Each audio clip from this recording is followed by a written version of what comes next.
Alors, le thème, je crois que c'est les 10 raisons de choisir le Christ. Et puis aussi, on peut voir en parallèle les 10 raisons de quitter l'islam. Parce qu'évidemment, on va commencer. Alors, c'est bien parce que Joseph Fadel, il a fait la super introduction que j'aurais dû faire. Mais c'est excellent parce qu'on gagne du temps et on voit combien on est sur la même longueur d'onde. Voilà. Et j'ai ramené un Coran aussi pour vous montrer que, vous savez, il suffit de lire 2 versets du Coran, on demande toujours des traductions, tout ça c'est bien, mais c'est un petit peu fatigant. En fin de compte, il suffit de lire 2 versets, le 4.34, qui s'agit des femmes, et donc où on dit « frappe ta femme ». Et donc, faut bien avoir le verbe « frapper ». Voilà, parce qu'il y en a qui disent molester, ou il y a des mots plus édulcorés, mais frapper. Voilà, le 4.34 ou 4.38. Et puis le 9.5, verset du sabre. Et 9, c'est le sourate, et 5, c'est le verset.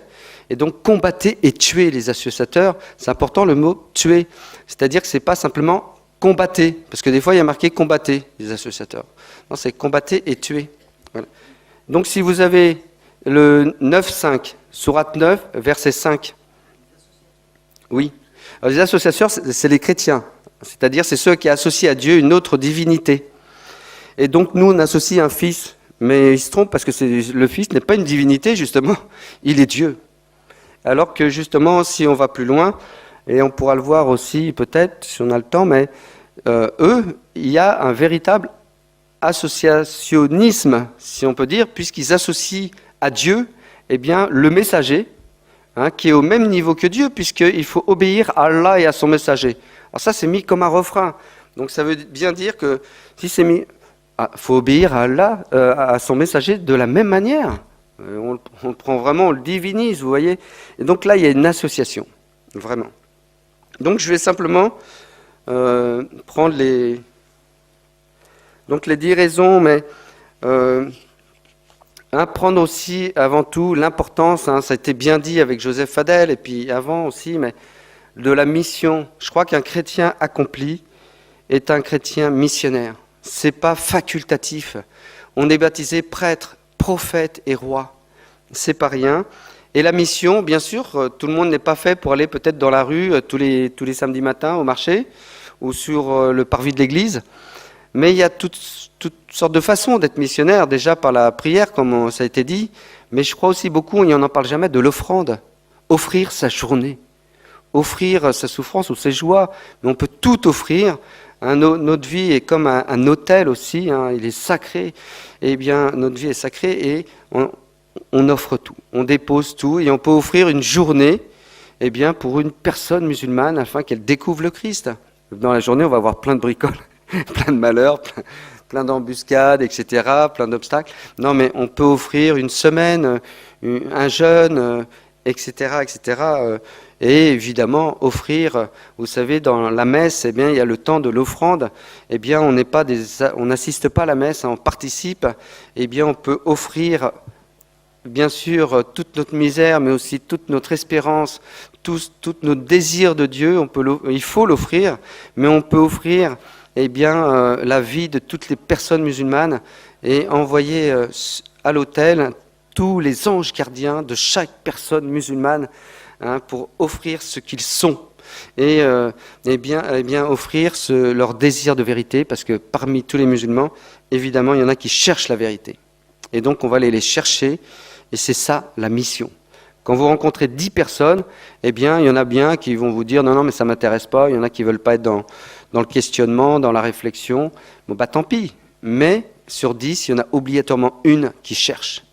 Et là, samedi après-midi, si vous avez été en mission, si vous en rencontrez 10, il y en a une qui cherche, eh bien, vous avez été là pour elle. Et c'est ça qui compte. Et donc, on va à la pêche à la ligne. Dieu fait de nous des pêcheurs d'âmes. Alors, c'est la pêche à la ligne. On va rencontrer les personnes les unes après les autres. C'est pas de la pêche au filet, mais c'est avant tout un acte de charité, de donner. Non pas un acte de charité, c'est d'aimer les personnes, de l'amour même que le Christ aime. La charité, c'est recevoir cet amour de Dieu qui traverse notre cœur pour aimer celui que l'on va rencontrer. Mais la plus grande des charités, eh bien, on peut la trouver aussi dans la mission ou donc ça peut être dans la prière, si on prie, mais dans le salut des âmes. Pourquoi ? Parce qu'on va aider les personnes, on ne va pas simplement les aimer, on va leur donner la source même de l'amour. On va pas leur donner un poisson, mais on va leur apprendre à pêcher. Voilà. Alors je ne vous lis pas, mais vous savez, le Concile Vatican II, je pense qu'il a été très très mal lu. Et moi j'ai fait un petit dépliant sur la mission selon l'enseignement de l'Église. Eh bien on ne parle que de la mission. Et même dans Nostra Aetate, le texte le plus axé sur le dialogue, où justement on parle d'un dialogue où on ne veut pas annoncer, justement on veut rester dans un dialogue, on ne veut pas annoncer parce qu'on ne veut pas rentrer dans une certaine confrontation, et bien même là, vous savez, il y a marqué une phrase qui dit il y a des parcelles de vérité dans toutes les croyances. Eh bien des parcelles de vérité, déjà ça n'a jamais fait une vérité. Donc ça veut dire que c'est faux. Ils partent d'une vérité, ils ont peut-être 10% de la vérité, une parcelle, ou même 50%, mais ils ont peut-être 90%, mais ça ne fait pas 100% de la vérité. Donc il y a une erreur, ils sont dans l'erreur. Et ça, on n'ose pas assez le dire. Et ensuite, de cette phrase, quand il dit il y a des parcelles de vérité, donc il faut en tenir compte et peut-être partir de là, effectivement, eh bien, le texte dit mais parce qu'il n'y a la plénitude de la révélation dans le Christ, il nous faut l'annoncer sans cesse. Voyez. Donc même Nostra Aetate est un texte qui est missionnaire. Puis je vais vous lire quand même un texte, je pense qu'on ne perd pas de temps. Donc c'est Lumen Gentium, hein. Donc c'est une constitution dogmatique sur l'Église. Le caractère missionnaire de l'Église, donc c'est au numéro 17 de Lumen Gentium. Eh bien voilà ce que dit le texte en partie. En prêchant l'Évangile, l'Église dispose ceux qui l'entendent à croire et à confesser la foi. Elle les prépare au baptême, les arrache à l'esclavage de l'erreur et les incorpore au Christ pour croître en lui par la charité jusqu'à ce que soit atteinte la plénitude. Vous voyez, les arracher à l'esclavage de l'erreur. Voilà, le Concile n'a pas peur des mots. Voyez, et ça, on ne le dit pas, vous l'entendez jamais. Donc, ils sont dans l'erreur, et cette erreur est un esclavage. Et il faut les arracher. Eh bien, comme nous, on doit s'arracher aussi. Hein, vous savez, dans la prière eucharistique, eh bien, on dit « Seigneur, arrache-nous à la damnation et reçois-nous parmi tes élus. » L'arrachement. Des fois, parce qu'il y a un enracinement dans une doctrine qui n'est pas la bonne, et c'est vrai que ça va faire mal. Mais ce mal, cette blessure, va être aussi leur moyen de la guérison. Voyez, parce que quand on est blessé, on a besoin d'un sauveur. Et donc, ils vont aller chercher comment on peut être sauvé, et nous, on pourra leur dire, seul le Christ peut te sauver et peut te guérir. Et donc, je vais vous dire simplement, vous voyez, moi, après, je fais des petits... nous, Mission Angélus, je ne me suis pas présenté, Jean-Yves Nériac, Mission Angélus, on fait de la mission directe dans la rue, le contact avec la personne. Voilà, il ne suffit pas de parler sur la mission, évidemment, il faut la faire. Et puis parler sur l'islam non plus, ça ne suffit pas de dire que c'est pas bien, etc. On fait un constat, c'est bien, c'est important. Mais une fois qu'on a fait le constat, qu'est-ce qu'on fait ? Eh bien, au bout du compte, j'ai entendu Jean-Jacques Walter sur Radio Notre-Dame il y a 2 semaines, et il faisait ce constat, et le journaliste lui dit « Mais alors, qu'est-ce qu'on fait ?» Il a dit « Il n'y a qu'une solution, c'est de leur annoncer le Christ, la mission, l'évangélisation. » Et donc, Mission Angélus, eh bien, on a des moyens, vous voyez, des petits moyens, j'ai des cartes, des petits signets, etc., qu'on va donner dans la rue. On va lui dire, on peut prendre la prière du Notre Père et puis s'avancer, lui dire bonjour, moi je suis catholique et on vient rencontrer les habitants du quartier pour partager notre foi. Est-ce que vous avez 2 minutes pour parler de Dieu ? Si on dit ça avec une personne musulmane, si on prononce le mot Dieu, déjà il va redresser la tête. Alors que souvent, si c'est un occidental, je ne sais pas comment l'appeler autrement, il dit non, ça ne m'intéresse pas. Alors qu'une personne musulmane va être interpellé par le fait de dire Dieu. Voilà. Ça, parce que pour lui, c'est important. Voilà. Ça a une importance capitale. Et donc, on peut lui proposer une prière, mais lui dire, eh bien voilà, et donc on a une série de questions que je pourrais vous laisser à la fin. On a fait 14 questions. Dans ces 14 questions, parce que 14, c'est un beau chiffre, hein, c'est le chemin de croix. Eh bien, la mission, c'est un chemin de croix. Parce que c'est pas facile. Mais en même temps, la croix mène à la résurrection. Et donc, ça peut être la naissance d'une âme pour Dieu. Voyez, ça peut être le salut d'une âme. Alors nous, on ne va pas convertir. Parce que la conversion, ce n'est pas nous qui la faisons. Parce que ce n'est même pas Dieu qui l'a fait. Non. Vous voyez, souvent, il y en a qui me disent « Ah ouais, vous convertissez les musulmans ?» Non, absolument pas. Moi, je vais lui donner les raisons de la conversion. Dieu, il va donner les grâces de la conversion. Celui qui fait la conversion, c'est celui qui est en face de moi. Et des fois, il y a des personnes musulmanes qui disent « Oh là, tu veux me convertir là ?» Je lui dis « Non, non. Je ne veux pas te convertir parce que c'est toi qui vas te convertir. C'est toi qui vas faire ce choix. Moi, je l'ai fait pour moi. Toi, c'est à toi de le faire. Je ne le ferai jamais à ta place. C'est toi qui es responsable. Mais aujourd'hui, tu es pleinement libre parce que tu es dans la connaissance. Tu connais le Christ. Vous voyez, on n'est pas libre, et justement, on est esclave dans la mesure où on ne connaît pas. Et la connaissance permet cette liberté au moins de choix. C'est la première liberté, évidemment, c'est avec un petit L. Mais c'est pour le conduire à la liberté qui est celle qui nous est donnée dans le Christ, libérée du péché et de la mort. Hein. Et donc, je vais dire, non, je ne suis pas là pour te convertir, je suis là pour te donner les raisons de choisir le Christ. Mais la conversion, c'est toi qui vas l'opérer. En tout cas, tu dois donner une réponse. Parce que Dieu va te demander une réponse quand tu seras devant lui. Tu diras, qu'as-tu fait de moi ?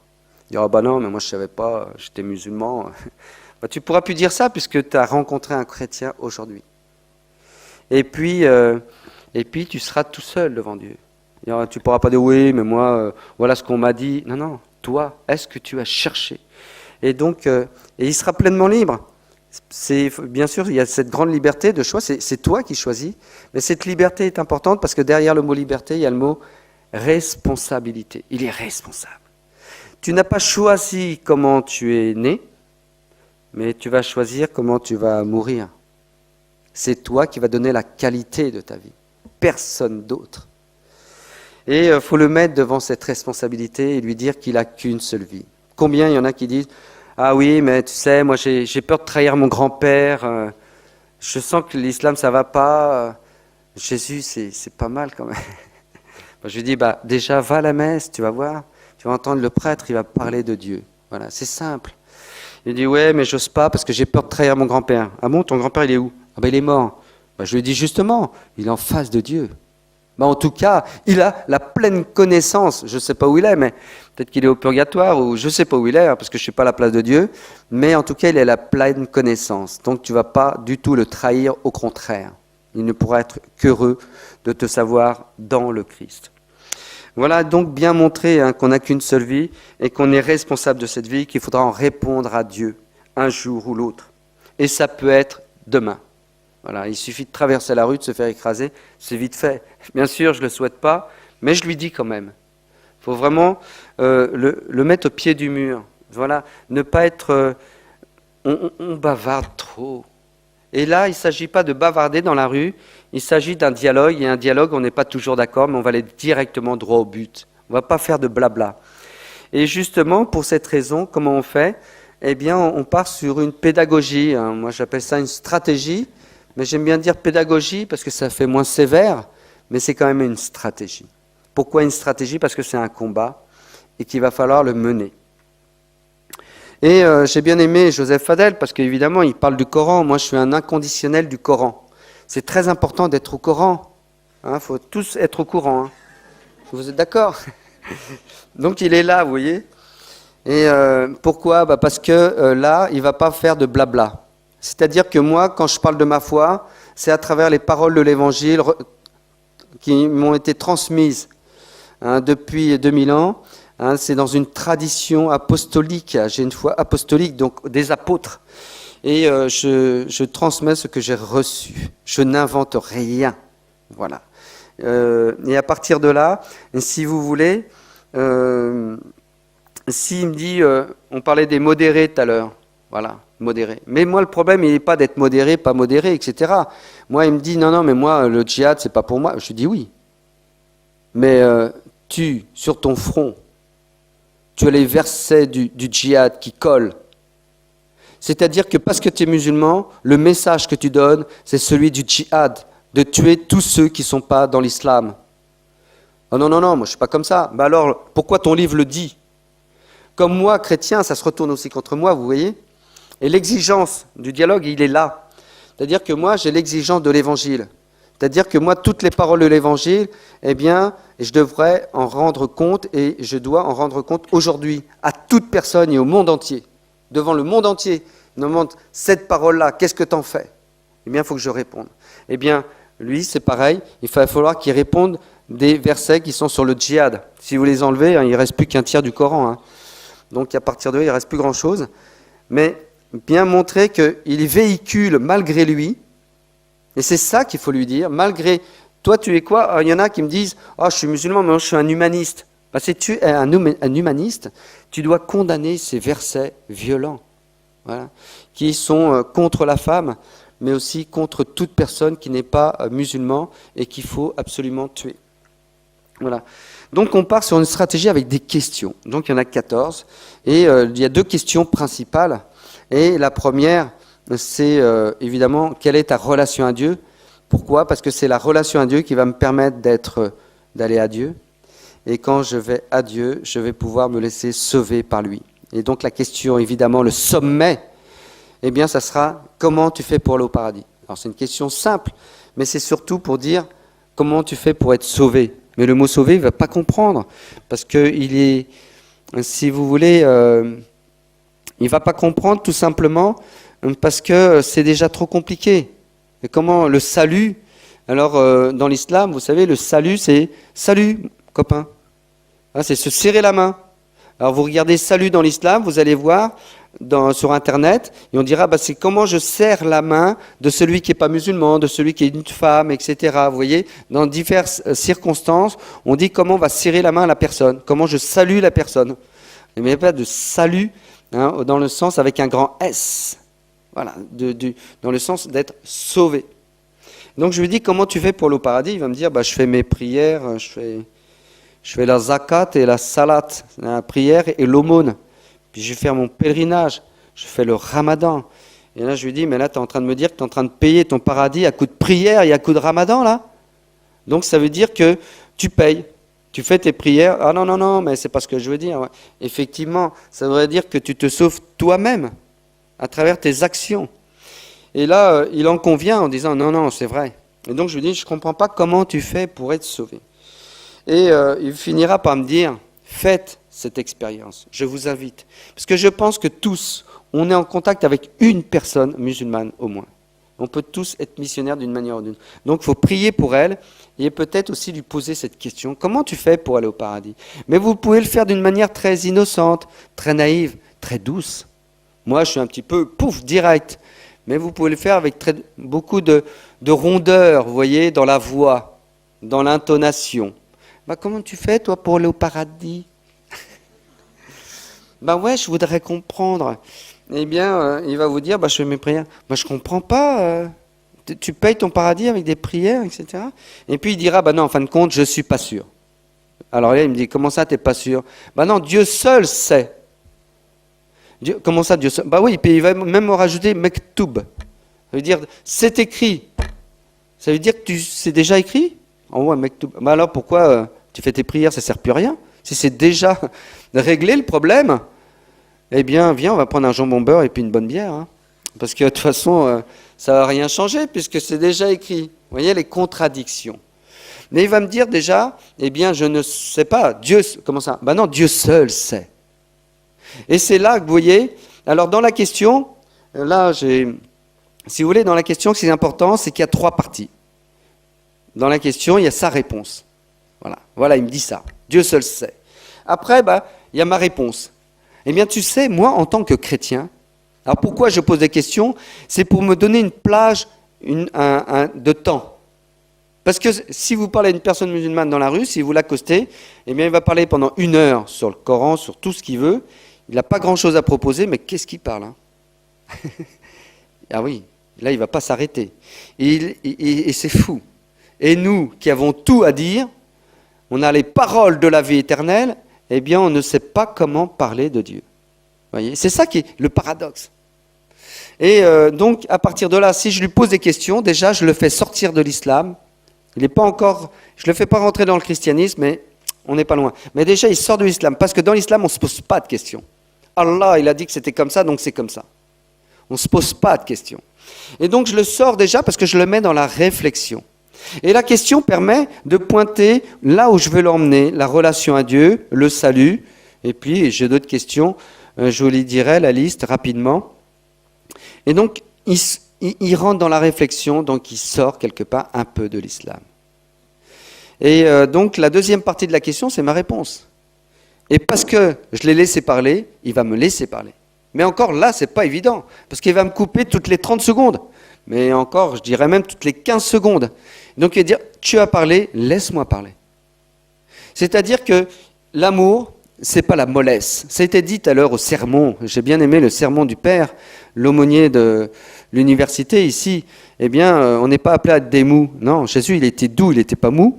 Voilà, pas confondre. Doux et humble de cœur, mais la douceur n'enlève pas la fermeté.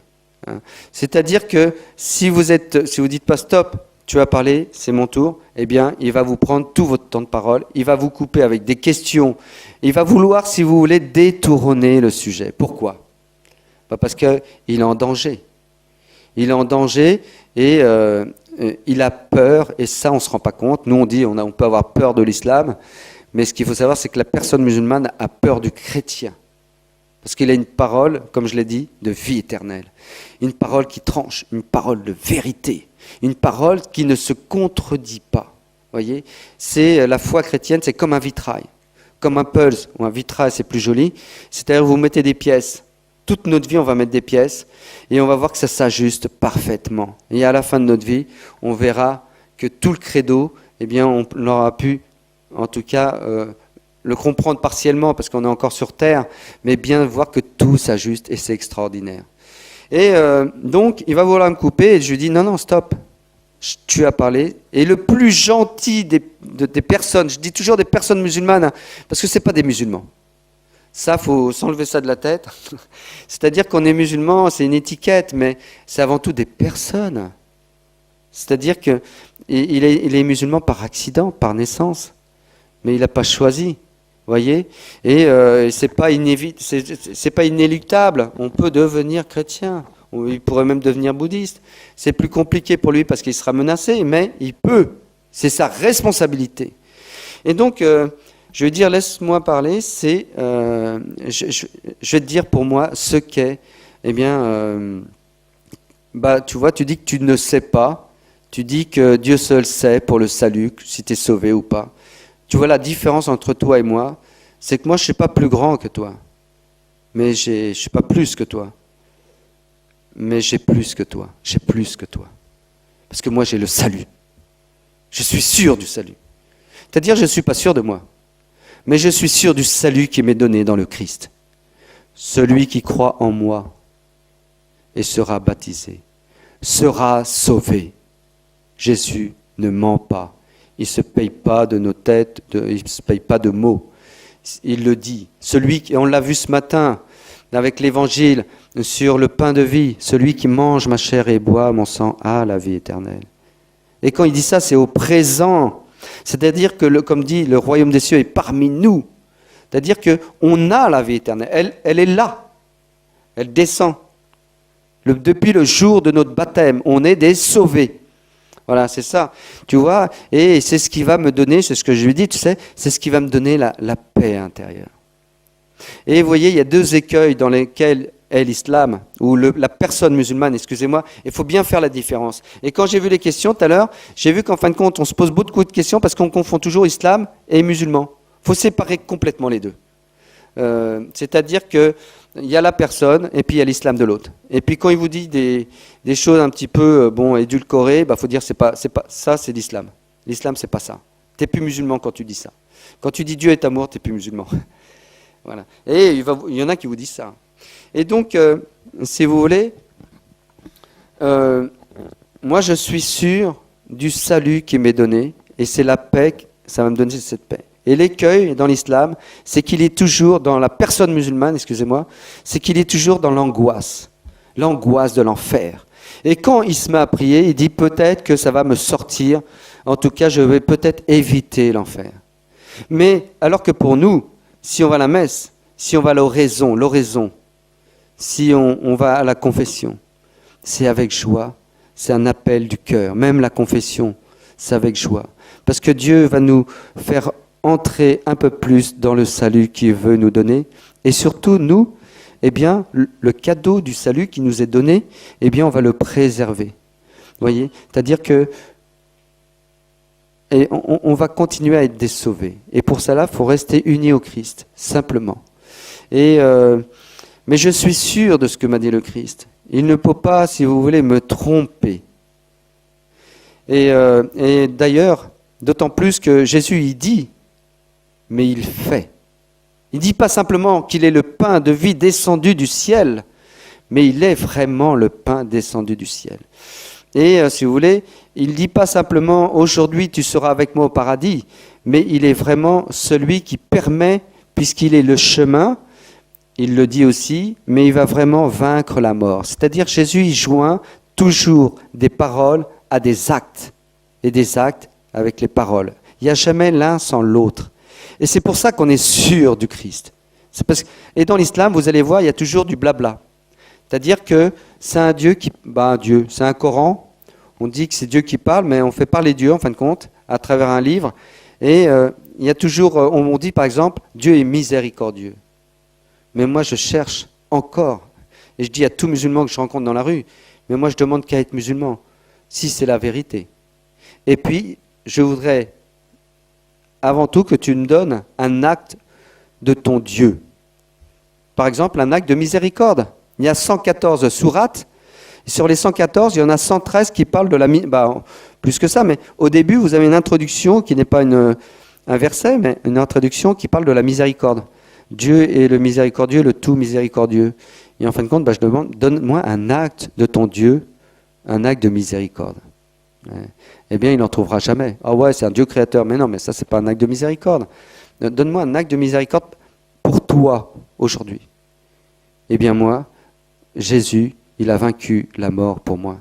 Il n'était pas obligé de le faire. Voyez. Et il est venu me tirer de l'esclavage du péché dans lequel je suis. Il est venu se révéler à moi en vérité et me montrer le visage du Père. Il est venu faire de moi un enfant de Dieu. Voyez. Et Jésus, quand il dit « je suis la résurrection et la vie », eh bien, il ne se paye pas de mots. Il va vraiment vaincre la mort. Et quand il me dit, je lui dis, tu sais, par rapport à cette entrée dans le paradis, eh bien, moi j'en suis sûr, parce que celui qui me l'a dit, il a vaincu la mort pour toi. Qui a vaincu la mort? Mahomet, il est mort, super mort. Voyez. Et ça, il faut savoir, il faut qu'il l'entende. Pourquoi? Parce qu'il faut qu'il en prenne conscience. Et il faut sortir, si vous voulez, c'est le problème, c'est le déni aujourd'hui. C'est-à-dire que vous le montrez un passage moi aussi, comme Joseph Fadel, mais c'est-à-dire que je vais lui montrer des passages violents. J'ai toujours un Coran devant moi, mais maintenant vous pouvez faire une application, ça ne vous coûte rien. Et vous pouvez l'avoir en français, arabe et dialectal, ou phonétique, on va dire. Et donc c'est très pratique. Là, ça ne vous coûte rien, vous l'avez, il y en a plein. Et je lui montre le verset 9.5, « Combattez et tuez les associateurs ». Je lui montre. Et il va me dire, alors ça c'est la question, après le salut, après leur relation à Dieu, je vais partir sur la violence. Mais je ne peux pas dire, oui, ton Coran c'est violent, etc. Non, parce qu'évidemment il ne veut pas le recevoir. Mais je vais simplement lui dire, en discutant sur le salut par exemple, j'ai le temps, là je prends, et je lui dis, excuse-moi, je regarde là mon téléphone, mais c'est parce que je cherche quelque chose dans le Coran que je voudrais te montrer, voilà. Puis je cherche, on discute, et là je lui montre un verset, je lui dis, est-ce que tu peux me le lire? Et donc le 9.5, combattez et tuez les associateurs partout où vous les trouvez, mais s'ils accomplissent la zakat et la salat, laissez-les tranquilles en gros, car Dieu est grand et miséricordieux. Ouais, s'ils deviennent musulmans, c'est bon quoi. Donc il faut se convertir, sinon on est tué. Eh bien, je lui dis, qu'est-ce que tu penses de ce verset? Alors, il va me dire 3 choses essentielles. Mauvaise traduction. Alors, je lui dis, c'est traduit quand même dans des millions d'exemplaires en français. Hein. Donc, si c'était la mauvaise traduction, je pense qu'on aurait tout mis à la benne, parce que c'est quand même grave, tuer. Moi, je pense que Jésus, s'il dit dans l'Évangile, tuez les infidèles, tous ceux qui ne me suivent pas, vous les tuez. Ben, moi, je deviens bouddhiste. Hein. Non, mais je deviens athée. J'arrête. Donc, ou alors, si c'est une erreur de traduction, on prend tous les évangiles, on les met à la benne et on recommence. Mais on ne peut pas laisser faire ça. Je lui dis, mais alors vas-y, va crier sur les toits, c'est pas normal qu'il y ait ça, c'est grave. Je lui dis, c'est dangereux. Si c'est une mauvaise traduction, vas-y, cours. Ben non, il ne bougera pas. Donc c'est une bonne traduction. Deuxièmement, si vous voulez, il va dire c'est un problème contextuel. Ah, mais c'est le contexte de l'époque, etc. Moi, je lui dis, des infidèles, il y en aura jusqu'à la fin des temps, mon frère. Donc, il faut toujours tuer, hein. Parce qu'il y a toujours des non-musulmans. Et donc, il faut y aller. Je lui dis, il est temps que tu partes au djihad. Et puis après, mais oui, il faut aller jusqu'au bout de la logique. Il faut qu'il fasse un choix. Je préfère un vrai musulman qui se renie pas. Bah oui, mais en même temps, si vous voulez, après, vous allez lui dire, vous allez plus loin, bien sûr. C'est-à-dire que si vous avez peur qu'il parte en Syrie ou en djihad ou qu'il le fasse en France, vous lui dites, mais est-ce que tu penses que Dieu peut demander ça? Lui qui a créé la vie, est-ce que tu crois qu'il peut te demander de tuer? La mort. Vous voyez, après, vous allez plus loin, justement. Et il faut le faire basculer, c'est-à-dire qu'un dialogue, ça va comme ça. On voudrait toujours des dialogues plats. Hein, et c'est-à-dire que monocorde. Ben non, ça va partir comme ça, voilà. Et c'est ça qu'on n'ose pas. Et ça a été dit tout à l'heure, je ne sais plus par qui, mais on n'ose pas la confrontation. Mais il la faut. Vous croyez qu'un enfantement se fait sans douleur? S'il faut qu'il enfante à la vie nouvelle, s'il doit naître à la vie nouvelle, comme dit Jésus à Nicodème, eh bien, il y aura des douleurs dans l'accouchement. Eh bien, Jésus nous appelle à être des petits Christ pour le monde, à avoir une parole de vie éternelle et à accoucher. Voilà. En toute humilité, parce qu'évidemment, tout est grâce. Et même, on devient témoin. Dieu nous met là pour cela. On n'en a pas à tirer une gloire, parce qu'on sait bien que tout est grâce. Et d'ailleurs, Dieu, il nous le fera comprendre, parce qu'on va tomber sur 50 échecs. Et puis, Dieu, il se débrouille bien pour nous mettre dans l'humilité, il n'y a pas de souci. Il est très très fort, Dieu. Mais si vous voulez, on est appelé, vous savez, il y a un verset, c'est Saint Jean, chapitre 17, et je crois que c'est le verset 20. Faut le noter, celui-là. Hein. 17-20 de Saint Jean. Il dit... Et il parle à son père, c'est la prière sacerdotale. Et il dit simplement, « Père, je ne prie pas seulement pour eux, en parlant de ses disciples, mais pour tous ceux qui, par leur parole, croiront en moi. » Eh bien, cette parole-là, vous pouvez la méditer pendant des années. Jésus, il dit simplement qu'il prie pour ceux qui vont le connaître, ou en tout cas pour ceux qui vont recevoir la parole. Donc nous, on la donne à qui? À des personnes musulmanes. Ça veut dire que Jésus prie pour les personnes musulmanes. Et d'une. Et la deuxième, c'est qu'il dit que par notre parole, il y en a qui peuvent trouver, ils peuvent trouver la vie, ils peuvent trouver la vérité, ils peuvent trouver le chemin. Puisque ces 3 points, évidemment, vous comprenez que c'est Jésus lui-même. Donc on a une parole qui peut faire naître à la foi. On peut donner le goût de Dieu. Mais pour ça, il faut avoir évidemment reçu, été touché, avoir goûté Dieu pour donner le goût de Dieu. On ne peut pas donner ce qu'on n'a pas reçu, évidemment, et ce qu'on va recevoir, ça sera simplement dans la contemplation, dans l'oraison, et puis dans l'adoration, évidemment. Mais c'est la mission, c'est comme un peu, vous savez, on est un vase, et là on reçoit la grâce. Eh bien, le temps de l'oraison, c'est le temps de recevoir la grâce. Eh bien, à un moment donné, cette grâce, elle va tellement nous remplir qu'elle va déborder. Eh bien, la mission, c'est le trop-plein de ce qu'on aura reçu. Voyez. Et cette grâce, elle va découler sur d'autres. Et c'est pas quelque chose, si vous voulez, c'est pas un mythe, c'est pas une vue de l'esprit. Dieu est très concret. Combien on voit qu'il nous exauce.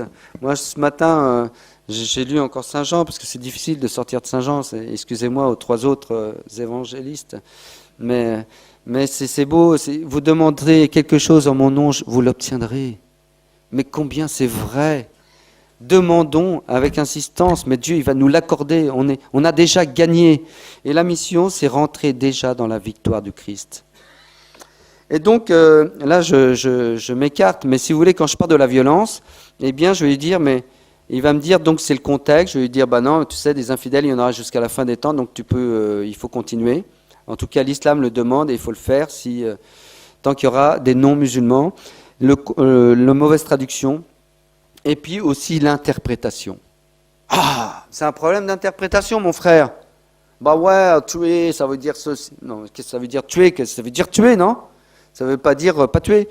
Ça ne veut pas dire manger, voler. Non, ça veut dire tuer. Et je lui dis, d'accord. Mais je lui dis, je vais te donner une phrase comme ça. Et tu vas me donner l'interprétation. La voiture rouge est devant la boulangerie. Comment tu interprètes ça? La voiture rouge est devant la boulangerie. Eh bien, tu peux la mettre dans tous les sens. La voiture, elle reste rouge et elle reste devant la boulangerie. Hein. Eh bien là, c'est pareil. Il y a toujours des infidèles et il faut les tuer. Tu vois. Et alors, à partir d'un moment, il y a un déni. Mais non.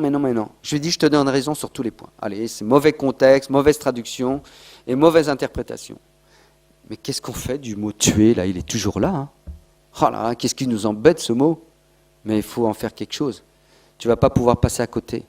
Il faut réfléchir. Et mais on est vraiment sur un problème du déni.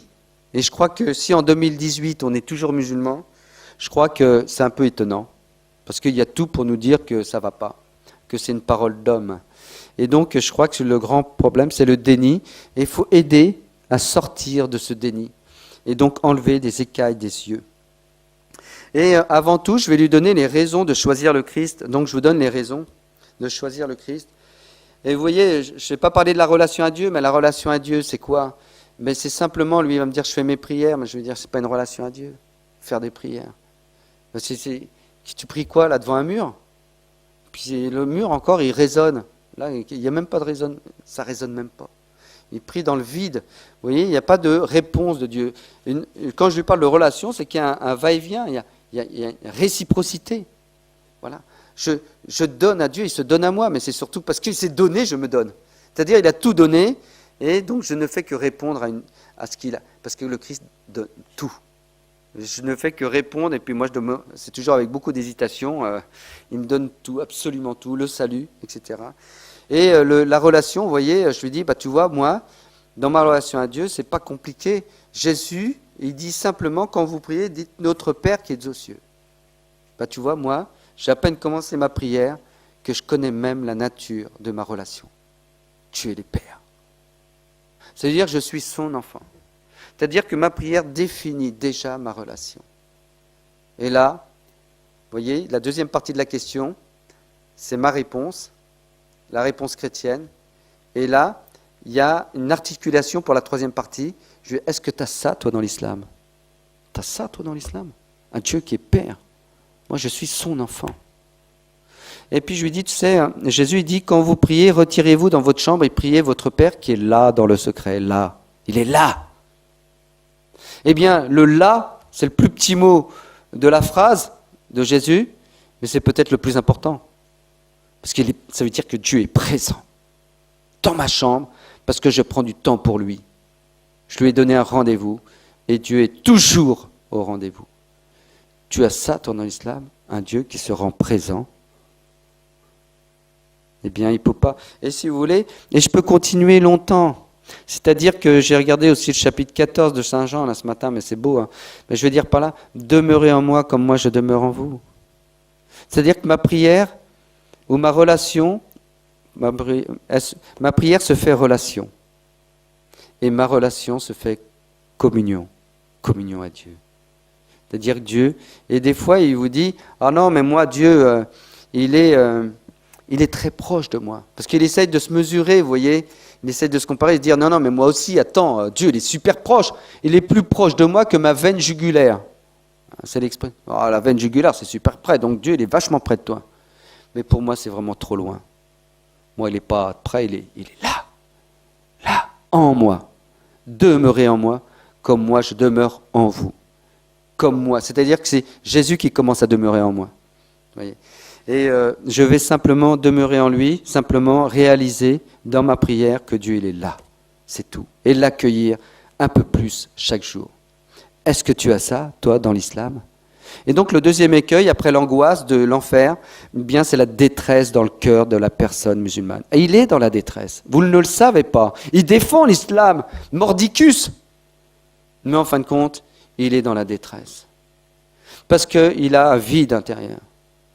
Voyez ? Et ça, eh bien, quand vous lui donnez le Christ, peut-être que ça va prendre des mois, mais c'est le plus grand, il ne sait pas comment vous remercier.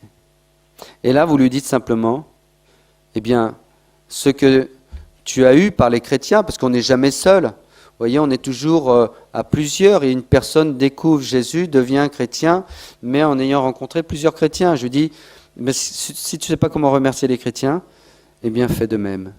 C'est la plus belle façon de remercier. Donne ce que tu as reçu. Donne ce que tu as reçu. Tu as reçu gratuitement, donne gratuitement. C'est Jésus qui nous le dit. C'est pour ça que je fais de la mission. Parce qu'un jour, moi aussi, j'ai reçu.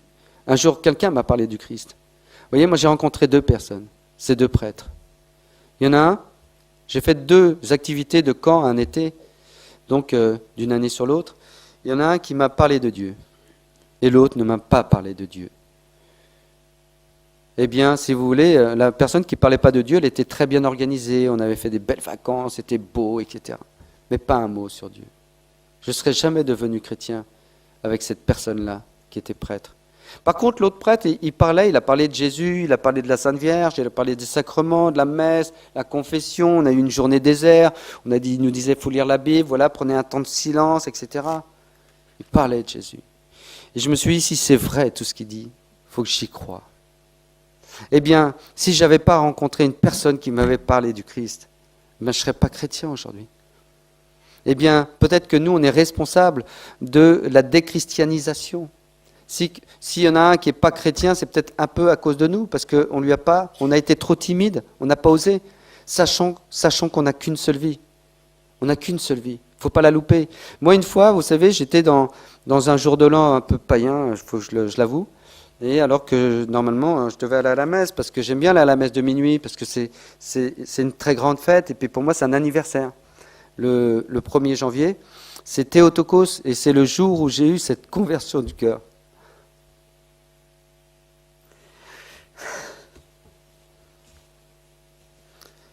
Eh bien, j'ai rencontré une personne, et on a échangé nos numéros. Eh bien, cette personne-là, souvent on échange des numéros, mais on ne va pas plus loin. Et puis je me suis dit, tiens, on va fêter un jour de l'an, le jour de l'an berbère, Yanayer. Et donc je me suis dit, est-ce que je l'invite ou pas? Elle est d'origine algérienne, elle est musulmane. Bon, elle buvait du champagne, là. Alors je me suis dit, c'est bon signe déjà. Voilà. Et si vous voulez, je me suis dit, allez, je l'appelle, on n'a qu'une seule vie. Je l'appelle et Dieu il fera le reste. Et s'il ne le fait pas, ça sera de sa faute. Ah, bah moi j'y serais pour rien, j'aurais fait ce qu'il faut. Le bon Dieu, il faut le mettre au pied du mur, hein, parce qu'il faut qu'il fasse un peu son boulot. Non, mais c'est... On est au rendez-vous, il faut qu'il soit au rendez-vous. Eh bien, en fin de compte, si vous voulez, je l'appelle. Et puis, en même temps, si Dieu n'est pas au rendez-vous, bon, c'est bien, c'était peut-être pas le moment. On dit toujours ça, parce que Dieu, il a toujours raison. Hein. Le chef, il a toujours raison. Donc, et puis, je l'appelle. Et puis, elle me dit, si, je veux bien venir. J'étais un peu étonné. Et puis, je me suis dit, elle va rencontrer des chrétiens et des convertis. Vous voyez, ça va faire mal, là. Ça va faire un choc pour elle. Et puis en même temps, on était dans la voiture, on s'est donné rendez-vous un petit peu. En plus, ça se passait dans une sacristie d'église, une grande sacristie. Et je l'avais un peu prévenu, mais pas trop en fin de compte.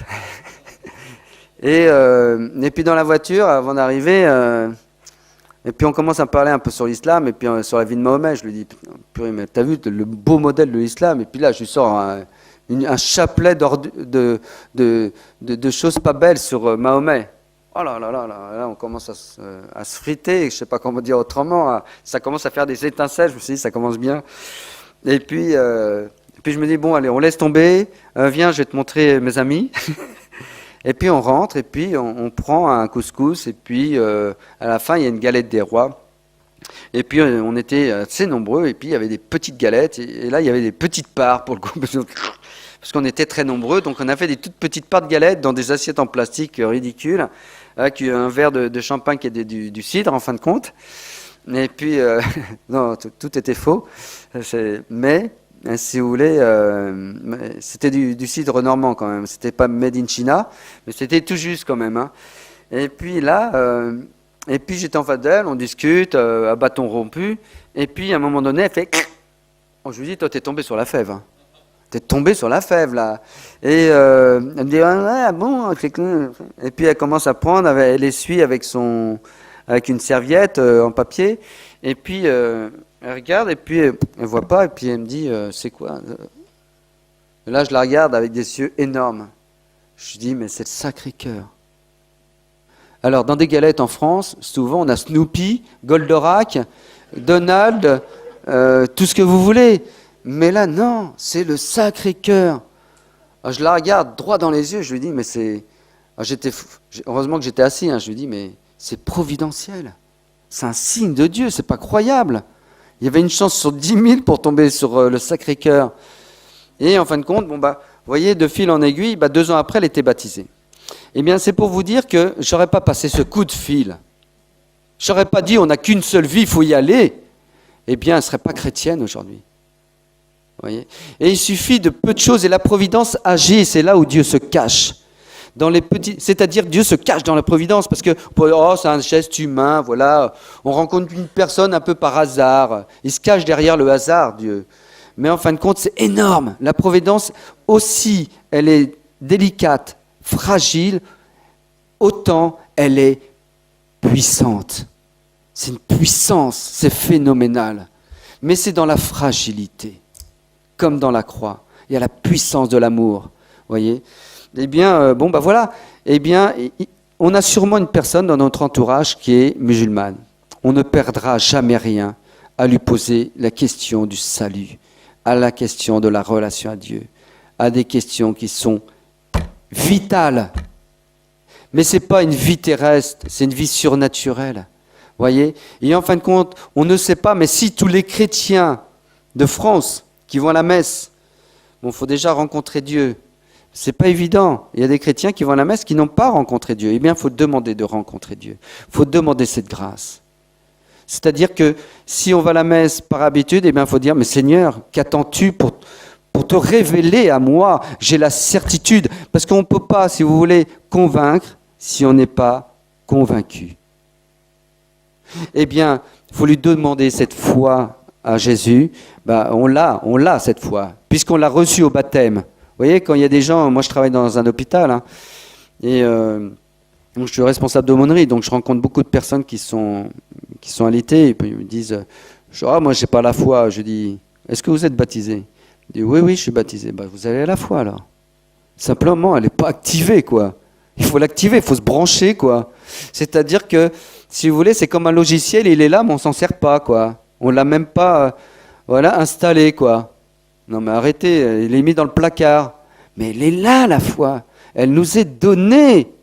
Ouais. Et je dis ça parce que moi, c'est ce qui m'est arrivé. Moi, mon histoire est un peu particulière, mais j'étais baptisé à 7 ans et j'étais au caté comme tout le monde, donc j'étais baptisé à 7 ans et demi. Et puis j'ai retrouvé ma famille à 17 ans, famille algérienne, 100%. Mais si vous voulez, j'avais pas une foi vivante. Mais la foi était là. Il y a 16 ans, quand il y a quelqu'un qui m'a parlé de Dieu, eh bien, il a activé. Parce que j'avais ce désir de vérité. Et en même temps, ce que je ne dis pas, c'est que depuis l'âge de 5 ans, je me disais, mais qu'est-ce que c'est que ce monde et cette vie? Pourquoi je me lève le matin? Je trouvais le monde et la vie absurdes. Je dis, si, je vais construire une vie. Pourquoi je vais au boulot? Pourquoi je vais à l'école? Ah, pour avoir un travail. Pourquoi je vais avoir un travail? Ah, pour faire vivre ta famille ou te marier, etc. Avoir une maison, etc. quoi. Je dis, mais pourquoi tout ça si c'est pour finir dans un trou? Ouais. Et quand j'ai eu cette grâce, donc c'était un 1er janvier, eh bien j'ai compris que tout ce que je faisais maintenant et tout ce que je fais aujourd'hui, c'est que quand je pose un pied sur le sol et que je me lève le matin, c'est pour aimer un peu plus. Aimer un peu plus, c'est que ça. Et ça change tout. Voilà. Et c'est aussi parce que je sais que c'est pour, et ça s'inscrit dans l'éternité. Voilà, c'est ça qui est important. Ça s'inscrit dans l'éternité. Donc je peux passer en revue les questions, mais si vous voulez, c'est simplement qu'est-ce que l'islam peut m'apporter que je n'ai pas dans ma foi chrétienne? Ça peut se renverser. Qu'est-ce que moi je peux lui apporter qu'il n'a pas dans la foi islamique? Bah tout. La relation à Dieu et le salut qui sont c'est les deux points principaux.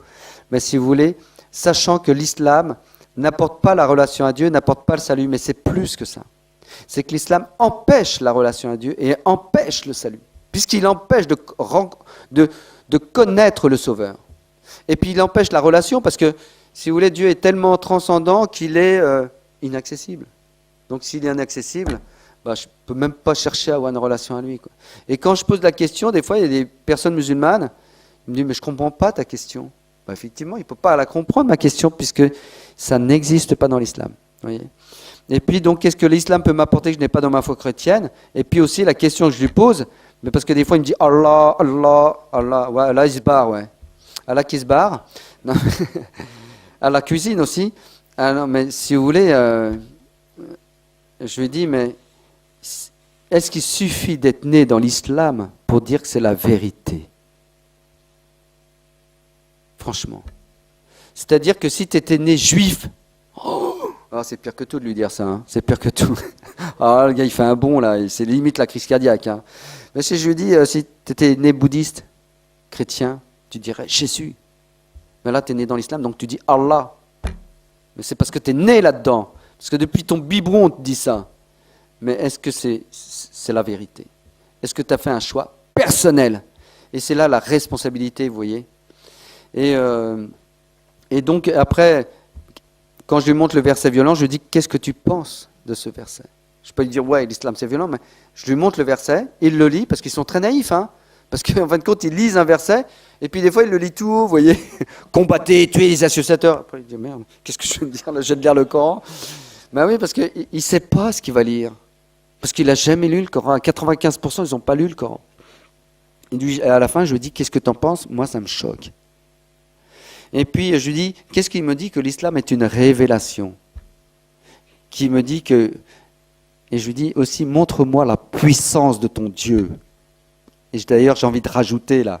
Je le rajoute parce que je le pense à chaque fois. Montre-moi la puissance de ton Dieu qui ne sauve pas. Et effectivement, moi, mon Dieu, eh bien, il a guéri les lépreux. Il a chassé les démons. Il a ressuscité les morts. Et bien plus que ça. Il m'a sauvé. Toi, qu'est-ce qu'il a fait pour toi, ton Dieu? Montre-moi la puissance de ton Dieu. Et en fin de compte, il n'a pas de réponse. Parce qu'effectivement, c'est un Dieu désincarné. L'islam, c'est très matérialiste. Il faut faire ci, il faut faire ça, etc. On est dans la loi. Et en même temps, ce n'est pas incarné. Évidemment, nous, c'est très fort. Puisque Dieu s'est incarné, c'est très simple. Mais c'est en même temps très fort. Et puis, pour montrer la vraie puissance de mon Dieu et la faiblesse de son Dieu, c'est que lui, pour islamiser, il est obligé de faire le djihad. Donc il convertit par l'épée. Et il est obligé de menacer. Eh bien moi, non, j'annonce. Et après, je sais qu'il y a la grâce, la puissance de Dieu qui va lui donner les lumières pour qu'il puisse choisir. Moi, la mission, c'est simplement lui dire les raisons de choisir le Christ. Et après, l'Esprit Saint, eh bien, va faire le travail. Voyez ? Et c'est ça qui est fort, c'est qu'il y a la puissance intérieure. Dieu se révèle à lui petit à petit. Et c'est beau parce qu'on va voir une collaboration entre nous et Dieu. C'est-à-dire que Dieu va suivre nos pas. C'est-à-dire on va, comment je dis, il nous précède déjà en Galilée, hein. Mais même des fois, c'est étonnant, mais vous avez l'initiative et lui, par la providence, il va vous suivre. Parce que vous savez, les motivations de la mission, la première, c'est qu'on dit le Notre Père tous les jours. On dit que ta volonté soit faite. Et bien là, ce jour-là, le jour où vous parlez du Christ à une personne musulmane, vous êtes sûr d'être dans la volonté du Seigneur. Parce que Jésus il veut l'étreindre sur son cœur, le serrer et se révéler à lui.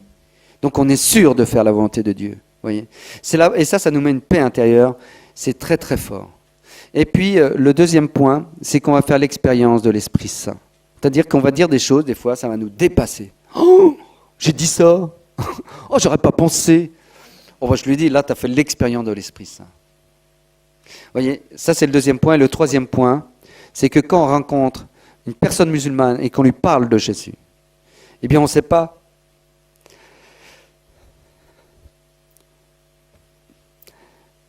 Mais demain, ça sera peut-être un Saint Paul, un Saint François d'Assise, une Thérèse d'Avila, une petite Thérèse. Ou, voilà, etc., etc. Vous comprenez ? C'est-à-dire qu'on ne sait pas ce qu'on a semé, mais c'est très fort. On a peut-être un Saint Paul devant nous.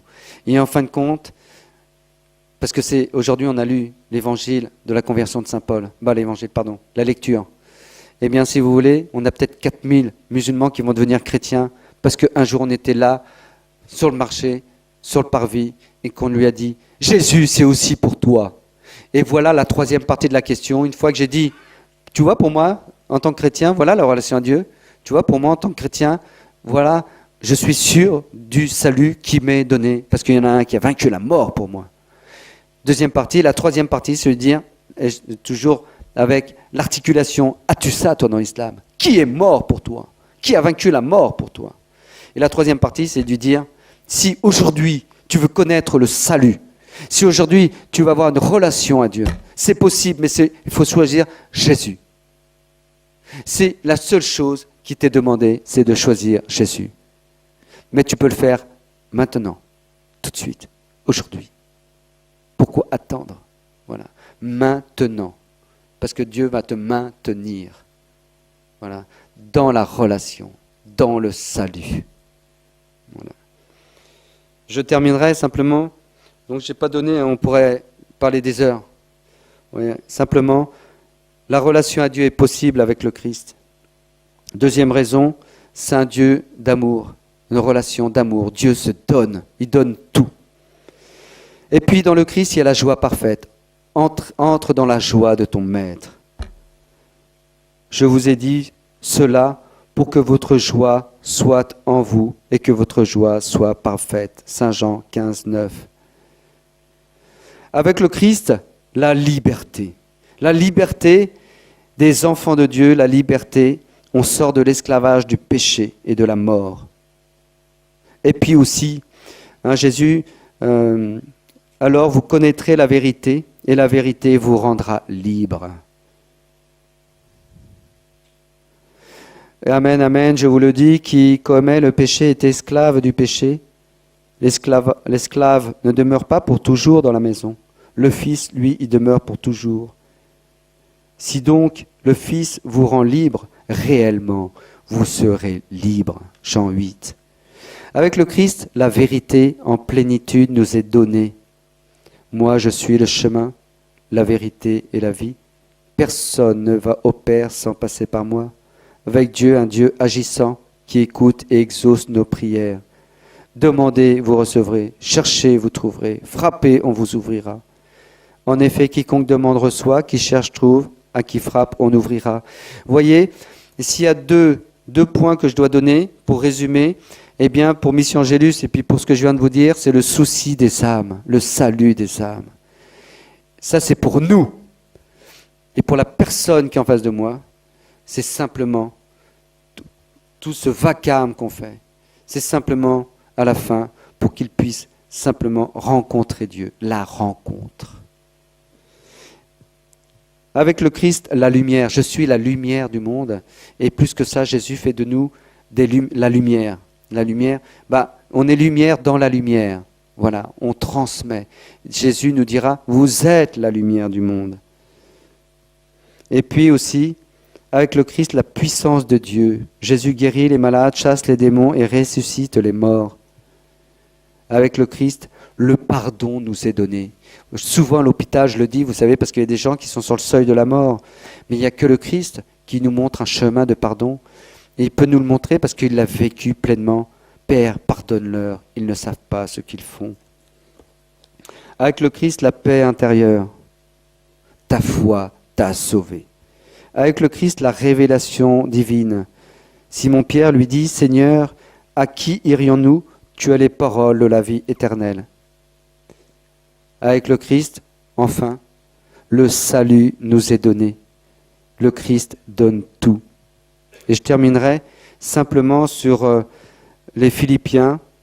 Le Christ, Jésus ayant la condition de Dieu, ne retint pas jalousement le rang qu'il égalait à Dieu, mais il s'est anéanti prenant la condition de serviteur, devenant semblable aux hommes.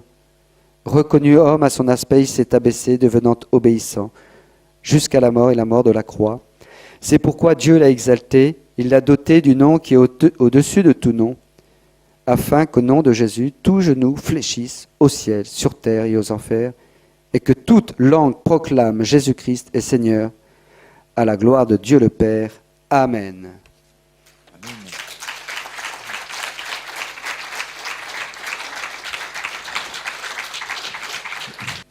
Bonsoir, j'ai une question sur ce que vous avez dit. Vous avez dit qu'il fallait beaucoup utiliser le Coran pour faire réaliser aux musulmans en quelque sorte l'absurdité de leur religion. Mais il y a des musulmans qui connaissent très bien la Bible, et même si nous, on n'a pas des paroles qui sont violentes, il y a des paroles qui peuvent aussi être retournées contre nous. Donc finalement, est-ce que ce n'est pas quelque chose qui peut être absurde? Alors, moi, je suis prêt à répondre de toutes les paroles qu'il y en a dans la Bible. Parce que s'il y a des paroles qu'on n'ose pas, ça veut dire que ça ne vient pas de Dieu et que ce n'est pas inspiré par Dieu. La vérité ne nous fait pas peur. Et à la rigueur, s'il y a des paroles qu'il faut rendre compte, eh bien, et qu'on n'y arrive pas, qu'on est en difficulté, eh bien, dire, attends, je répondrai la prochaine fois. Mais ce qu'il faut savoir, c'est qu'il y a aussi, on n'a pas le même rapport au livre. C'est que le Coran descend directement du ciel. Et donc, à partir de là, on ne l'interprète pas. Et c'est faux quand il nous dit ça. Nous, c'est une parole humaine, c'est une œuvre, la Bible, humano-divine. C'est-à-dire que c'est écrit, l'auteur, on sait bien, c'est Dieu, mais aussi on sait que l'auteur, c'est l'homme. C'est-à-dire qu'il y a deux auteurs pour une seule main. Et c'est-à-dire que c'est l'homme inspiré et par l'Esprit Saint, mais si vous voulez, c'est dans un contexte particulier. Là, c'est vrai, pour le coup, c'est un contexte. Et puis, Jésus, il dit quand même, ce qu'il faut voir, c'est qu'il ne faut pas faire d'anachronisme. L'islam arrive 6 siècles après Jésus. C'est-à-dire qu'il y a une pédagogie divine où Dieu, à un moment donné, dit stop, on va mettre la loi du talion, qui est déjà un progrès. On ne va pas taper sur n'importe qui, on va taper sur celui qui nous a tapé. Mais c'est déjà un progrès. Et puis ensuite, Jésus va nous dire « Aime ton ennemi et priez pour ceux qui vous persécutent ». 5,44 dans Saint Matthieu. Et là, après, 6 siècles après, on a la lapidation qui revient. C'est un truc de dingue. Donc vous voyez, il faut lui dire, mais c'est bizarre. Voilà, il faut lui mettre en parallèle au verset 9,5 sur le djihad, il faut lui mettre le verset de Saint Matthieu 5,44. Aimer son ennemi. Et puis Jésus n'appelle pas à tuer. Il dit, remets ton épée dans le fourreau, car celui qui tue par l'épée sera tué par l'épée. Donc nous, c'est Jésus quand même. Donc moi, je suis en paix. Je suis prêt à répondre sur les versets violents de la Bible, mais je sais que Jésus, justement, il vient accomplir les Écritures. Pas les abolir, mais les accomplir. Il va beaucoup plus loin. Il va dans un amour complètement parfait. Voilà. Donc, et puis, le Coran vient 6 siècles après, c'est ça, surtout. S'il vous plaît, quand vous nous dites que quand on parle avec un musulman, il parle beaucoup, et à un moment, il faut dire stop, j'ai le droit aussi de parler. Et en même temps, vous nous dites que très peu, en fait, connaissent le Coran. Et donc, pourquoi est-ce qu'ils parlent sans arrêt s'ils ne connaissent pas de quoi ils parlent? Et ma deuxième petite remarque, je ne connais pas le Coran. Est-ce qu'il y a le mot amour dans le Coran? Voilà. Alors, vous savez, il y a 99 noms de Dieu. Vous savez, ils ont des sortes de chapelets, là. Eh bien, il n'y a pas le mot amour. Et voilà, ni père. Mais pourquoi il n'y a pas amour? Parce qu'il n'y a que dans la foi chrétienne qu'on peut parler d'un Dieu d'amour. Parce que pour que Dieu soit amour, il faut qu'il soit relation. Il n'y a pas d'amour sans relation. Et pour qu'il soit relation, il faut au moins être 2. Eh ben nous, on a de la chance parce que Dieu, ils sont 3. C'est 3 en 1. Mais ils sont pleinement Dieu. Mais je veux dire par là, il y a un Dieu d'amour parce que le Père aime le Fils depuis toute éternité et que le Fils, en réponse au Père, eh bien, donne tout, redonne tout au Père. Donc il y a une relation en Dieu lui-même. Et donc, parce qu'il y a cette relation en lui-même, eh bien, il peut évidemment, Dieu, on peut dire qu'il est amour, mais plus que ça, il peut nous proposer une relation d'amour. Parce qu'il est relation en lui-même. Alors que si Dieu il est solitaire, il ne peut pas nous proposer une relation. Donc, c'était quoi? Ah oui, bah là, c'est un mystère. Hein. Ah ouais. Non, mais c'est-à-dire qu'il a rien à dire, mais qu'est-ce qu'il parle? Non, mais si vous voulez, c'est que y a et c'est ça qui est fou, c'est que il y a une intensité de parole sur des affirmations, mais il n'y a jamais de contenu. Par exemple, il va dire, faut faire l'Aïd, il va vous expliquer l'Aïd, mais quelle est la signification? Il n'y en a pas. Nous, on ne fait pas l'Aïd, c'est-à-dire que le sacrifice d'Abraham, on ne le fait pas, et pourtant, pour nous, il a déjà une signification, c'est une préfiguration de Jésus. Voilà, le Père qui donne son Fils en sacrifice. Donc il parle effectivement beaucoup sans mystère. Mais par contre, l'autre mystère, c'est nous. On a tout, mais on ne dit rien. Alors notre grande faiblesse, et je crois que c'est là où il faut partir, vous voyez, moi, je me fais des petits dépliants comme ça, j'en ai fait un sur les chapitres de Saint Jean, mais je vais le faire sur tous les chapitres. Et je donne ça aussi à la personne musulmane, là c'est Nicodème. Jésus rencontre Nicodème. Je dis, tiens, Jésus rencontre quelqu'un, il lui parle. Tiens, mais Nicodème, tu sais, c'est aussi toi. Il faut naître de nouveau. Bah, il ne faut pas naître de nouveau. Personne ne peut voir le royaume de Dieu à moins de naître d'en haut. Et donc, c'est pas renaître, c'est naître. On n'est pas encore né. C'est-à-dire qu'on est né dans la chair, mais on n'est pas encore né dans l'esprit. Et c'est à cela qui t'invite. Tiens, tu peux lire. Oui. Et donc, il faut que nous, on s'imprègne de l'évangile. Voilà, je pense. Nouveauté, oui. Excusez-moi, bonjour monsieur. On est un petit groupe d'étudiants à faire de l'évangélisation à peu près une fois par semaine. Et alors on rencontre rarement, enfin assez rarement des musulmans. Et donc c'est pour savoir si vous pensiez que votre approche très frontale avec les musulmans est aussi bien avec des personnes occidentales, comme vous dites, un peu athées ou agnostiques et qui ne s'intéressent pas trop à la question. Oui. Alors je pense que c'est pas frontal parce que je pose des questions. Justement, moi je serais de nature frontale. Mais je pense que là, je ne le suis pas du tout. Mais je le suis pour vous parce qu'on est tellement dans quelque chose de mou aujourd'hui, c'est-à-dire que ça fait 50 ans qu'on nous dit qu'il faut être gentil, il faut être ouvert, il faut être tolérant. Et donc, moi je dis, gentil, surtout pas gentil. Non, chrétien, s'il est gentil, eh ben, c'est un chrétien modéré. C'est-à-dire que, si vous voulez, le chrétien, il doit aimer. Et l'amour de Dieu, c'est un feu. Et un feu, ça brûle. Et ça, des fois, ça peut faire mal quand on s'approche du feu. Et d'ailleurs, Dieu flagelle ceux qui s'approchent de lui. Ça, c'est pas moi, c'est une parole c'est une parole de l'Écriture. C'est-à-dire que, en s'approchant de la vérité, nous, on a cette vérité en nous. Hein, parce qu'il y a quelqu'un qui m'a dit, ouais, mais c'est une chrétienne qui m'a dit ça, qui a des responsabilités. Ouais, mais on ne peut pas dire qu'on a la vérité. Je lui dis, alors elle pensait que, parce que j'étais embauché, donc là, j'avais un risque de me faire virer, et donc elle pensait que j'allais me modérer. Je lui dis, comment ça, on n'a pas la vérité? Mais bien sûr que si qu'on l'a. Depuis le jour de mon baptême, elle demeure là. Et je ne peux pas ne pas en rendre compte. Oui. Et si vous voulez, alors, je trouve que ce n'est pas trop frontal de poser la question, mais par contre, pour quelqu'un qui est complètement occidental, on va dire, je ne sais pas comment l'appeler autrement, ben là, je pense qu'il faut percuter sur des questions aussi. La question est le moyen le plus efficace, parce que vous laissez la parole à l'autre. Vous voyez, donc vous n'êtes pas frontal dans le sens où la question peut être directe, mais en même temps, pour un musulman, hein, il l'aime. À la rigueur, si je suis un peu frontal, il va aimer. Parce qu'il va dire, tiens, au moins lui, il a la foi. Sur quoi il crache? L'islam, sur quoi crache l'islam? Sur le mou. Sur celui qui fait la carpette. Ah ben alors là, ici, il fait la carpette, là, le chrétien, lui, il s'essuie dessus. Hein. Oui, mais c'est ça, il y a une mentalité qu'on n'a pas et qu'on ne peut pas, qu'on ne saisit pas toujours. Mais il faut s'y arrêter. Mais si on n'est pas, des fois on peut même aller fort, mais si c'est une personne musulmane, à la fin, ça se terminera toujours bien. Et il dira, au moins, toi, tu y crois. Voilà la conclusion. Alors que si sur un modéré qui dit, ouais, mais voilà, on a le même Dieu, oh bah oui, on a le même Dieu, bah là, c'est foutu, quoi. Non, on n'a pas le même Dieu. Comment ça, je dis, comment ça, c'est vrai, on a le même Dieu? Quoi, ton Dieu, il est Trinité? C'est super.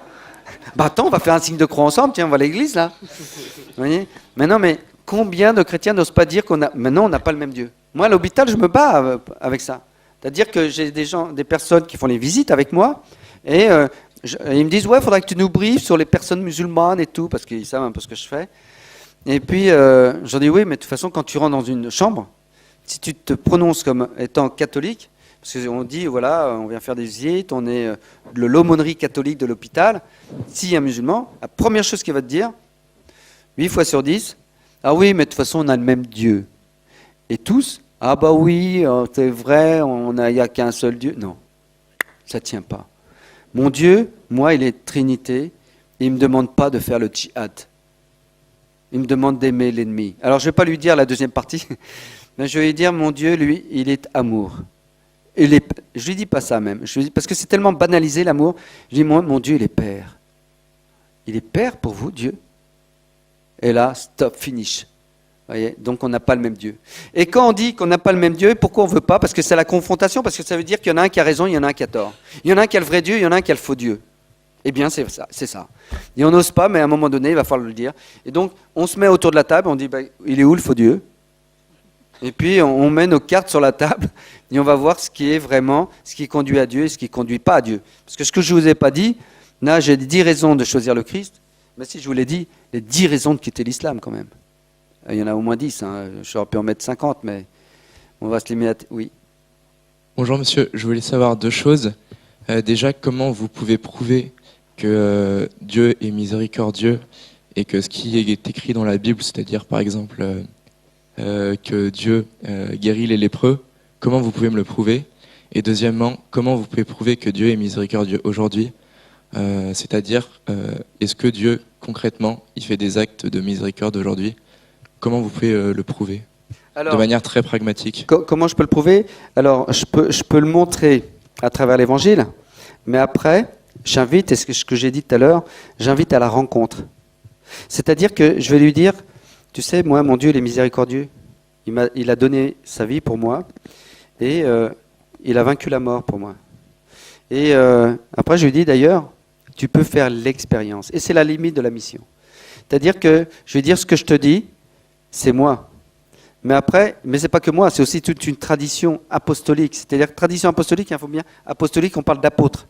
C'est la foi apostolique. C'est la foi des apôtres que j'ai reçue, voilà, et qui s'est transmise pendant 2000 ans. Donc, eh bien, ce que j'ai reçu, je l'ai vécu. Aujourd'hui, je te propose de le vivre. Vous voyez, là, par exemple, j'ai les 10 commandements. D'ailleurs, c'est très intéressant parce qu'on ne le trouve pas dans le Coran. Et là, je mets 2 prières, une de Saint Augustin, ils aiment beaucoup parce que il est de l'Afrique du Nord, il est berbère, et une prière de Saint François d'Assise. Je n'ai pas mis le Notre Père. Je devrais la mettre. Mais je ne la mets pas parce que je la donne à des personnes musulmanes. Notre Père, ça ne va pas passer. Là, Saint François d'Assise, fais de moi un instrument de ta paix, ça peut passer. Et je lui dis, je te lance le défi pendant 9 jours. Tu dis ces 2 prières, une le matin, une le soir. Et tu demandes à Dieu de se révéler à toi. Ou à la rigueur, si tu n'oses pas dire ces prières-là, eh bien, dis une prière personnelle et demande à Dieu de se révéler à toi. Et là, tu auras l'expérience de la miséricorde de Dieu. Pourquoi? Parce que la miséricorde de Dieu, c'est un Dieu, comme je viens de le lire dans les Philippiens, c'est un Dieu qui s'abaisse. Mais qui s'est abaissé, mais qui s'abaisse aujourd'hui pour me rejoindre, moi, personnellement, dans ma petite vie médiocre. Cette puissance divine, eh bien, va toucher mon cœur. Et là, je vais faire l'expérience de Dieu. Mais je peux donner quand même des exemples dans l'Évangile de cette miséricorde de Jésus. Il dit aux lépreux, je te pardonne tous tes péchés. Et en fin de compte, les autres, comment tu peux pardonner? Attends, tu te prends pour Dieu, toi, quoi? Il dit, est-il plus facile de dire, tes péchés te sont pardonnés, ou de dire, lève-toi et marche? Donc, lève-toi et marche. Et là, j'ai la miséricorde de Dieu qui pardonne, qui a le pouvoir de pardonner et qui pardonne, sans condition. Et qui va vaincre la mort, ça c'est la vraie miséricorde, sans condition, c'est-à-dire il me donne le salut. J'en fais ce que je veux après. Celui qui croit en moi aura la vie éternelle. Donc c'est ça la miséricorde, c'est qu'il me donne le salut sans condition. Après j'en fais ce que je veux. Si un jour je vais en enfer, c'est parce que j'aurais refusé cette miséricorde divine, c'est tout. Est-ce que ça répond un peu, non? Donc il faut faire l'expérience. Voilà, à la fin c'est ça, la limite. Mais si je rencontre 10 personnes musulmanes, je suis sûr qu'il y en a à moi une qui sera prête à faire cette expérience. Il suffit simplement de suivre. Et c'est ça, si vous faites de la mission, je vous invite simplement à avoir des petits trucs. Moi, je pourrais vous montrer comment ça marche, mais c'est pas compliqué. Mais surtout, à prendre des numéros de téléphone, à prendre des adresses mail et à retrouver les personnes. Voilà, on a parlé ensemble tel samedi. Si vous voulez, on peut se revoir. Ça peut être autour d'un café. Et après, bah là, il y en a un qui s'est inscrit au catéchuménat. La prochaine fois, je suis sûr qu'il y en aura un deuxième. À la fin de l'année, il y en a moins 3 ou 4. Vous voyez, parce qu'ils réinvitent. Voilà, il faut suivre ces personnes-là. C'est ça. Et les arracher, ça prend du temps. On ne le fait pas en un jour. Voilà, mais c'est possible. Moi, depuis, je suis témoin, je terminerai là-dessus parce que c'est un acte d'espérance, c'est une parole d'espérance que je vous dis. C'est-à-dire que je suis témoin, c'est-à-dire que je suis pour rien, mais de 10 personnes qui sont rentrées au catéchuménat depuis le mois de septembre, pratiquement, ou qui sont pas loin. Donc c'est possible. Amen. Tutoyer? Ah oui, très bonne question. Non, on commence par vous voyez, mais on se tutoie au bout de 5 minutes, quoi. Et vous voyez, c'est ça l'avantage d'une personne musulmane, de ceux qui sont de tradition musulmane, c'est que ils sont pas mondains. On va directement. Et puis on peut crier, on peut parler. Tu vois, en France, dès qu'on parle un peu plus fort, etc. Ah bah ouais, mais t'as vu, tu me parles un peu fort, là, ça va pas, quoi. C'est-à-dire, on ne sait pas, faut être monocorde. On ne sait pas, la passion, on ne connaît pas. C'est-à-dire que c'est comme s'il fallait avoir des paroles presque mortes. Faut être. Eh bien non. C'est-à-dire qu'avec une personne musulmane, on va pleurer, on va rire, on va s'engueuler, on va s'embrasser. Vous voyez? Eh bien tout c'est un cœur qui bat. Et faut pas avoir peur de ça. Et c'est ça. On a toujours peur un peu. On est très pudique, mais presque trop de nos sentiments, de nos façons. Vous voyez? Et là, il faut se lâcher, quoi. Lâchons-nous, quoi. Oui. Oui, Dernière. je voulais juste savoir, est-ce que c'est possible de proposer la prière à des personnes musulmanes dans la rue si on sent que où c'est chaud? Exactement, bien sûr, bien bonne question, parce que c'est plus qu'une question, c'est une affirmation. Et ça n'aurait pas été dit si tu n'avais pas relevé, mais effectivement, c'est-à-dire que des fois, on rentre dans l'église, c'est ça, l'idéal, c'est d'être sur le parvis de l'église, parce que ça permet de dire, vous savez, nous on est paroissiens, on vient à la rencontre des habitants, tout ça, on veut partager un peu notre foi, est-ce que vous avez 2 minutes pour parler de Dieu? Et puis de fil en aiguille, bien la personne, eh bien, si vous voulez, on peut aller prier dans l'église. Et puis si on ne le sent pas trop, et puis il y a des personnes, là l'autre fois il y en avait une, on la sentait ouverte quand même, et le gars il disait amen, il n'avait pas le temps, il ne voulait pas rentrer dans l'église. On dit, mais on peut prier ensemble? Oui, bien sûr. Et vous dites à notre Père, avec une personne musulmane, je vous promets, la puissance de la prière, c'est fort. Quand vous êtes 2 ou 3 en mon nom, je suis là. Eh bien là, on était 3, on fait ça par binôme, et puis il y avait une personne musulmane. Ben, je peux vous dire que, bien sûr, il faut lui dire, voilà, on peut prier pour vous, mais on peut le faire maintenant ensemble. Eh bien, je vous promets qu'après, vous pouvez continuer la discussion, eh bien, elle va changer de ton, la discussion. Elle va prendre le ton de l'amour. Ça va être le cœur à cœur après. Et vous savez, la prière, c'est quoi? C'est le cœur à cœur avec Dieu. La mission, c'est le cœur à cœur avec celui que je rencontre. Un ami, un frère, peut-être, pas encore, mais déjà en devenir. Il est appelé à être mon frère si un jour il reconnaît Dieu comme Père. Amen. Merci beaucoup Jean-Yves.